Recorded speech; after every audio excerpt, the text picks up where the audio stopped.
I feel a real sense of security being able to stay here. Are shelter resources being stretched too thin in the inland Northwest? Hear from those utilizing the resources and those providing them.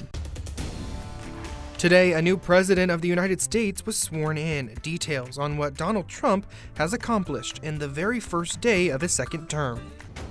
We saw some very cold temperatures today thanks to those clearer skies, and as we head into the rest of the week, find out if we'll actually get away from those freezing temperatures. Good evening. Thanks for joining us for KREM 2 News 10 at 10, where we give you more news in less time. I'm Christian Garza. Mark has tonight off. Let's get started. The nation's capital is the scene of many celebrations tonight following the second inauguration of President Donald Trump. The 47th president wasted no time wielding his executive power, launching what he calls the golden age of America. CBS's Erica Brown has more from the nation's capital. I, Donald John Trump, do solemnly swear. President Donald Trump began his second term at 12:01 p.m. inside the U.S. Capitol building. The 78-year-old is the oldest president to take the oath of office. His vice president, J.D. Vance, became one of the youngest vice presidents ever. So help me God. With every living president in attendance, Trump condemned the past 4 years. America's decline is over. And promised to usher in a new golden age of America by drastically remaking government. I will declare a national emergency at our southern border.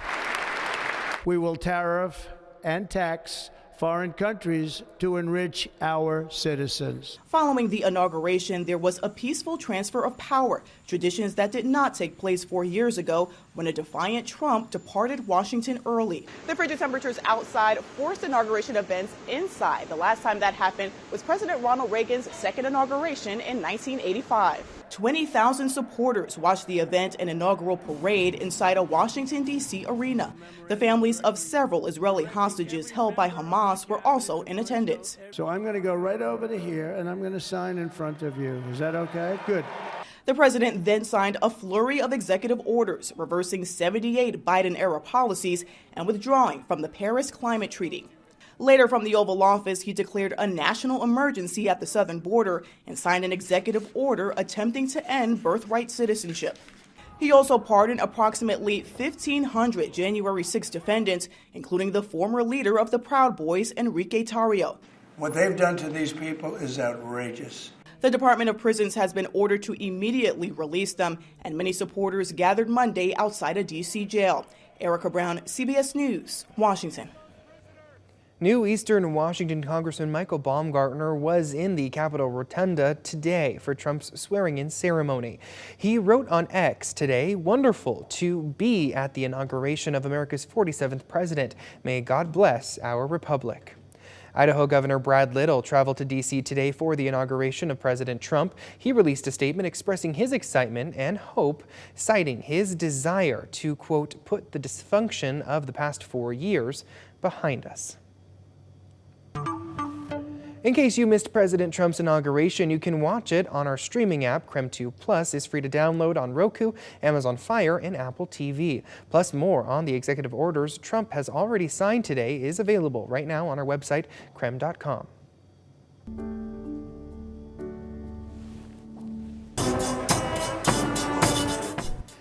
Hundreds of locals spent today remembering and honoring Martin Luther King Jr. Some marched, others attended a rally, but above all, many shared about the changes instilled by King Jr. and what it means to them. We are celebrating the guy that had rights, and now we all have rights for all colors and all people. Also honored today, Pastor Happy Watkins, a key figure for Spokane's human and civil rights matters. For many, Martin Luther King Jr. Day is to remember the work that he's done is not done yet, and we're continuing the movement he worked so hard for.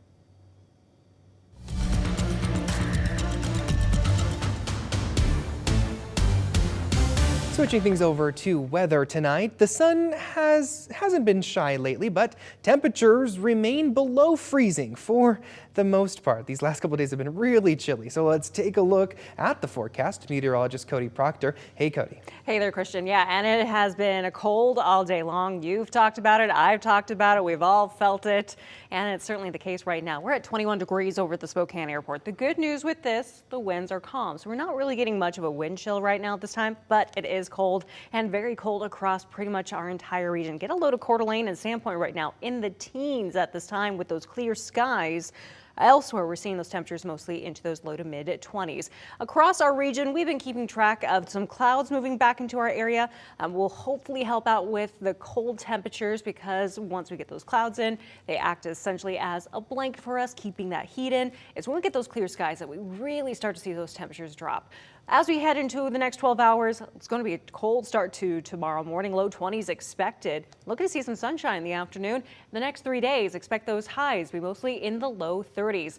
More on some changes in your forecast is coming up later.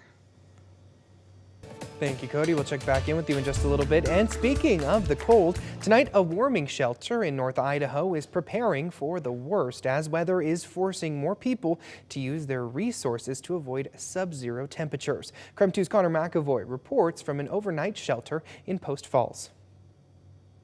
Right behind me is the St. Vincent de Paul warming shelter. It's the only overnight warming shelter in all of Kootenai County, and staff say that with the restricted number of beds they have, that means that some people may have to be turned away. It makes a big difference for those of us like me, because I'd be having to sleep out on the streets.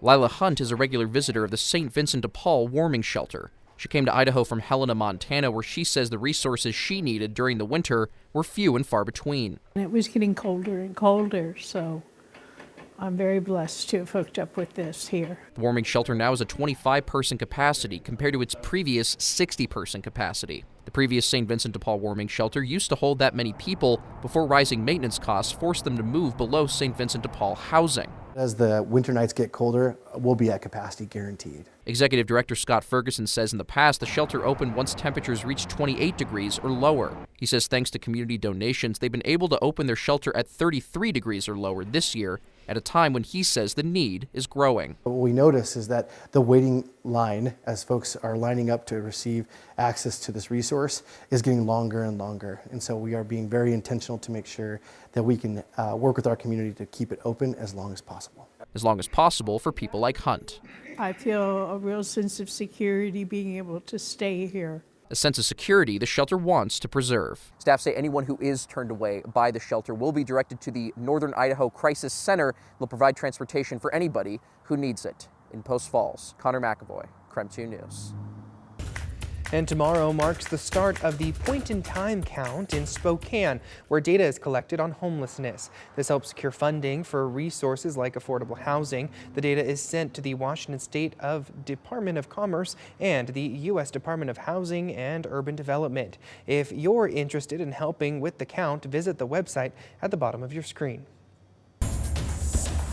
Switching things over to sports tonight, it was the night the college football playoff national championship game between Notre Dame and Ohio State. Caitlin Galloway joins us now in studio with a recap. Hey, Caitlin.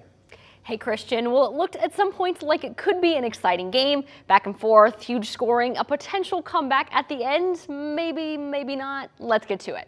Both fan bases super excited for this highly awaited matchup. It's the Fighting Irish that get on the board first. Quarterback Riley Leonard with the keeper. The Irish have some life, scoring the first points up 7-0. But then things turn in a hurry. Ohio State puts up 21 points in the second quarter, and all of a sudden, it's a very different game than it looks like in the first quarter.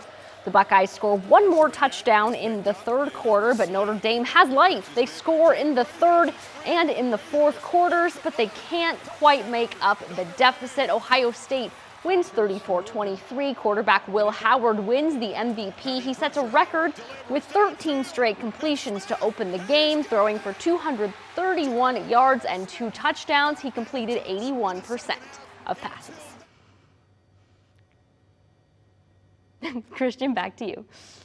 Thank you, Caitlin. And as the game was playing out, Notre Dame fans gathered at O'Doherty's Irish Grill right here in Spokane.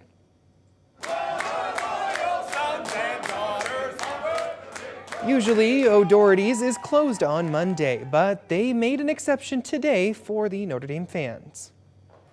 And that was KREM 2 News 10 at 10, where you get more news in less time. Don't go to bed just yet. We'll be back in a minute with our Night Beat headlines.